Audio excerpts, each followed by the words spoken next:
Bonjour tout le monde, nouvelle vidéo, ça faisait un petit moment, et aujourd'hui nous allons un peu changer d'époque, de nos époques habituelles, et parler d'Antiquité, puisqu'aujourd'hui nous allons parler, vous devez sûrement savoir si vous avez vu le titre, mais peut-être vous avez cliqué sans voir le titre, nous allons parler de la République romaine et de son fonctionnement.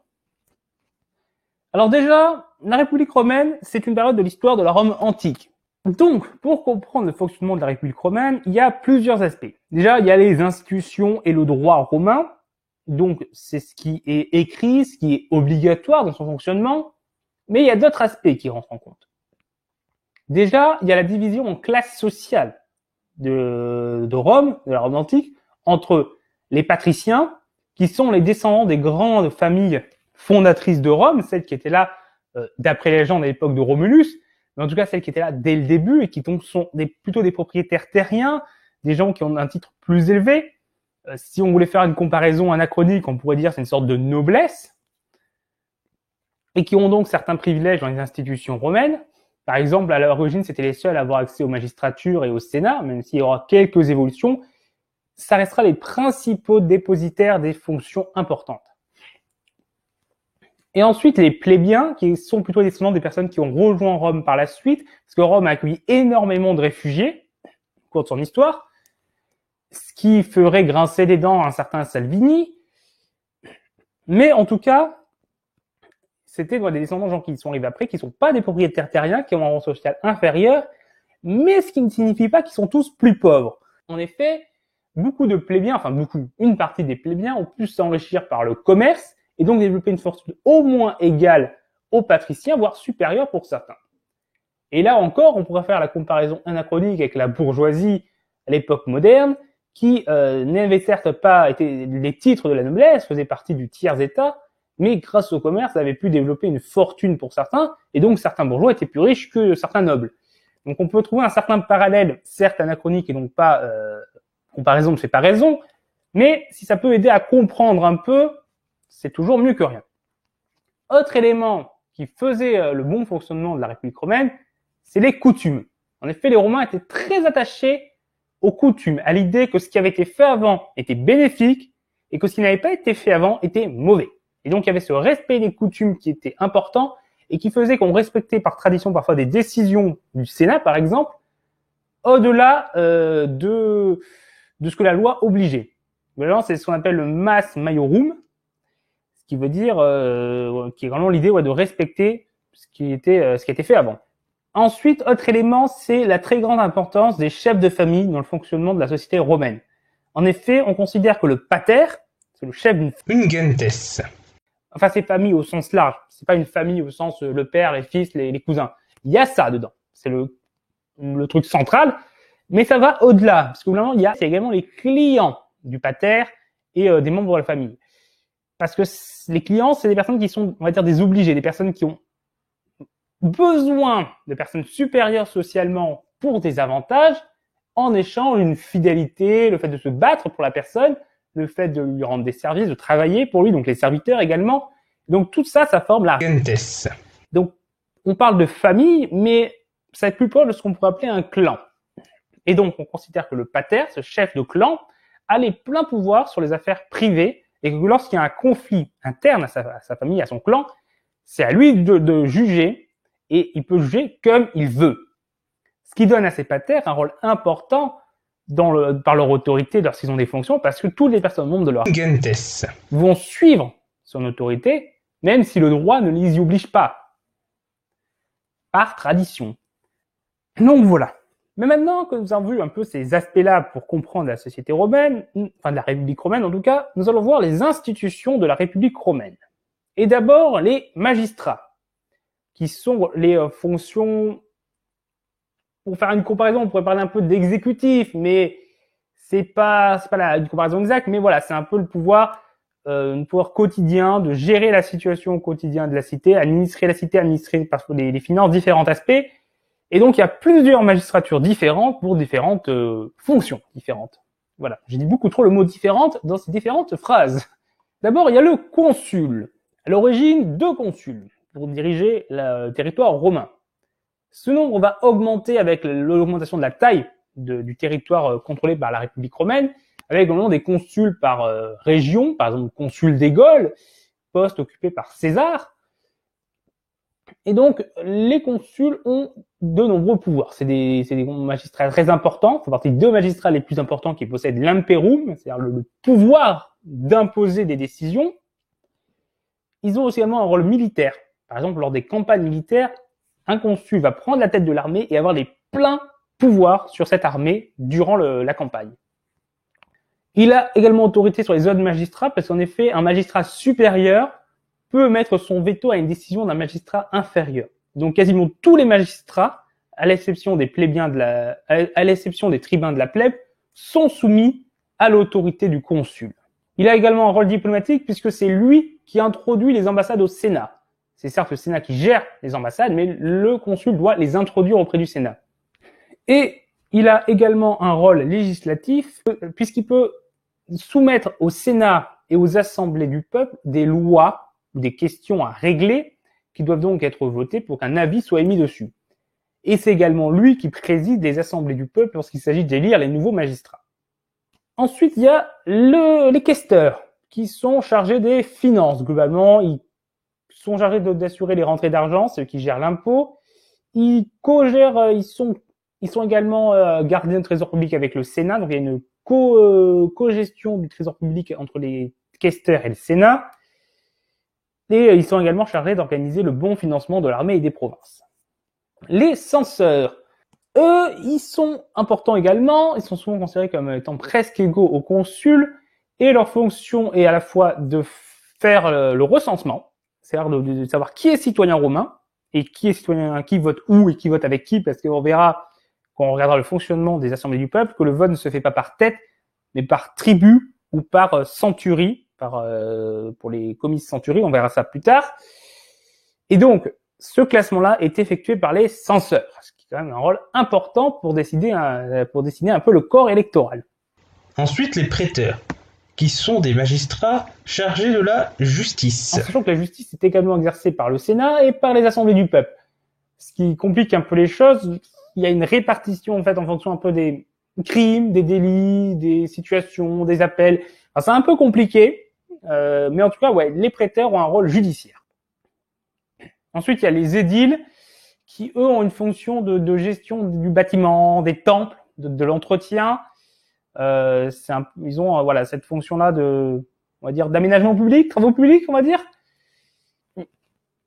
Ça, c'est donc les magistrats classiques. Ensuite, il y a les tribuns de la plèbe, qui sont une magistrature qui a été créée par la suite suite à une révolte de la plèbe qui considérait que c'était pas normal d'être exclu des fonctions, surtout les plébéiens les plus riches, qui se disaient, on est aussi riches que les patriciens, pourquoi on n'a pas droit aux fonctions, quoi? C'est pas normal. Donc ils se sont rebellés, et suite à cette révolte, il y a un compromis qui a été émis. Les magistratures restaient réservées aux patriciens, mais il y avait des magistratures de la plèbe qui étaient créées, 2, les tribuns de la plèbe, au nombre de 2 à l'origine, leur nombre a progressivement augmenté à 10, qui ont comme fonction de représenter la plèbe. Et comme pouvoir, un droit de veto. Ce droit de veto leur permet d'annuler une décision du Sénat, des comices, ou une décision d'un magistrat. Donc vous voyez, c'est un pouvoir extrêmement important, ça, il peut bloquer quasiment tout.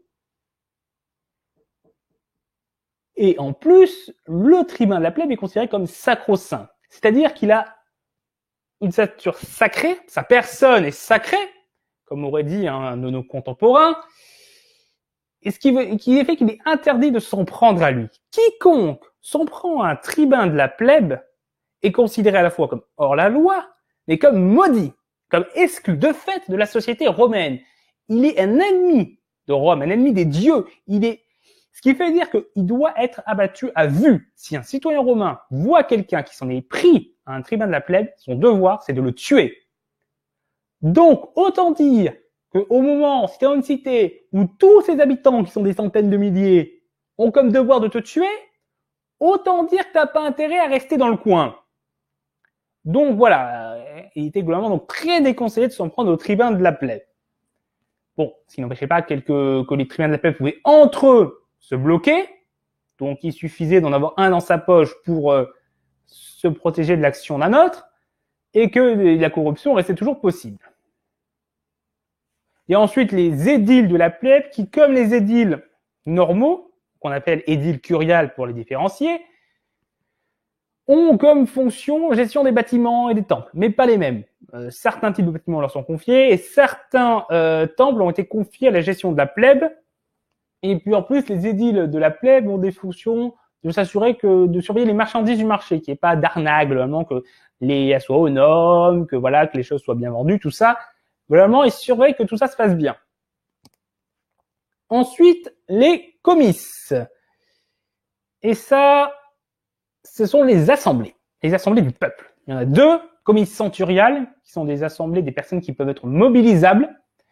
Parce qu'en effet, pour être mobilisable, il faut pouvoir s'équiper en armes, puisque c'est les citoyens qui fournissent le matériel militaire.